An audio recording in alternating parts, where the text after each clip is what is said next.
はい、おはようございます。石川正義です。今日はクリスマスへ向けての焼き菓子、シュトリオンを作っていきたいと思います。よろしくお願いします。では今日はこの配合でやっていきます。ではまずは強力粉をふるっていきます。左側に書いてある配合すべてをボウルに入れていきます。バターは冷たすぎず、指で押して形を変えられる程度の硬さにしておきます。他の材料も順にボウルに入れていきます。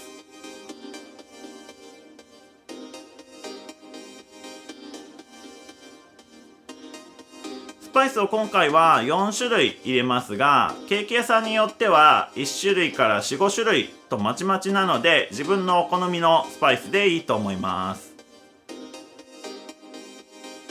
それではこねていきます。最初はバターを潰すような感じでいいですね。だんだんと一つにまとまっていくので、まとまってきたら台の上に開けてこねていきます。それではこれを約10分間ほどこねていきます。女性の方だったりすると力も弱かったりするので、手のひらの付け根だったりグーとかで体重をかけてこねれば比較的やりやすいかなと思います。しばらくこねていくときれいに剥がれるようになります。そしたら少しまとめておいて、中に混ぜ込む具の準備をしましょう。まずはくるみを粗いみじん切りにしていきます。今回はくるみを使いましたが、アーモンドなどを入れても大丈夫です。では生地に混ぜ込んでいきます。まずは20センチ四方くらいの形に適当に伸ばします。そこに具になる材料を置いていきます。今回はレーズンと一緒に市販のミックスフルーツも使っていきます。これはレーズン、オレンジピール、リンゴなどをラム酒とブランデーで漬けたものですね。もちろんご自分で漬けたものでも大丈夫です。では生地で包んでそのままこねていきます。途中で包んだ具が出てきますが、気にせずそのまま3分間ほどこねていきます。最初は台にとってもくっつきますが、だんだんとひとまとまりになっていきます。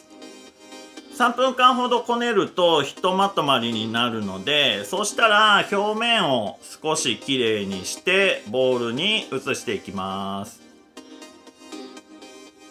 ボウルに移してラップや布巾などをかけて30度の場所で約1時間ほど発酵させます。今回は中にローマジパンというアーモンドと砂糖を練ったものを入れていきます。ローマ字パンは細長い棒状に伸ばしていきますが、とても切れやすいものなんですね。ですが、そのままくっつけてもらえば全く問題ありません。では発酵ができた生地を成形していきます。台の上に生地を乗せて縦長の長方形に伸ばしていきます。先ほど伸ばしたローマ字パンを真ん中より少し手前に置いて3つに折りたたんでいきます。上の生地が少し足りないかなくらいでちょうどいいです。生地同士がくっつくように生地の上下を綿棒で押して鉄板に移して30度であと1時間ほど発酵していきます。発酵ができたら170度に熱したオーブンで40分から45分くらい焼いていきます。焼き上がりの目安は側面までしっかりと焼き色がついているかですね。焼けた生地の表面に見えているレーズンは焦げて苦くなっているものがあるので取り除きます。では全ての面に溶かしバターを塗っていきます。ここでしっかりとバターを塗ることで1ヶ月以上の長期保存にも耐えることができます。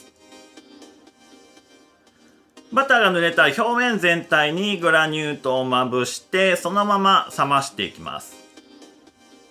半日から1日置くと砂糖にバターが染み込んで少し湿ったような感じになるので、そしたら表面全体に粉糖をかけて完成です。